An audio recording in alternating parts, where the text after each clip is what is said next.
ఏం జరుగుతుంది అంటానికి నా ఆత్మీయులు పూర్వ ఆంధ్ర యూనివర్సిటీ విద్యార్థి త్రివిక్రమ్ శ్రీనివాస్ గారు ఇదే ఆంధ్ర యూనివర్సిటీలో ఎంఎస్సి న్యూక్లియర్ ఫిజిక్స్లో ఆయన మాస్టర్స్ తీసుకున్నారు. ఆయన ఐ థింక్ సరిగ్గా గుర్తుంటే గోల్డ్ మెడలిస్ట్ కూడా అనుకుంటా.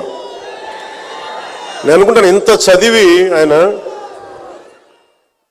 న్యూక్లియర్ ఫిజిక్స్ ఆయన ఎంత కష్టపడ్డారు చదవడానికి, ప్రొఫెసర్లు ఎంత బలంగా ఉండేవాళ్ళు, ఎలా స్టార్ట్ చేశారు ఈ డిపార్ట్మెంట్స్ అని ఒక్కొక్క డిపార్ట్మెంట్ గురించి చెప్తా ఉంటే నాకు అలా తెలుసు ఆంధ్ర యూనివర్సిటీ గురించి.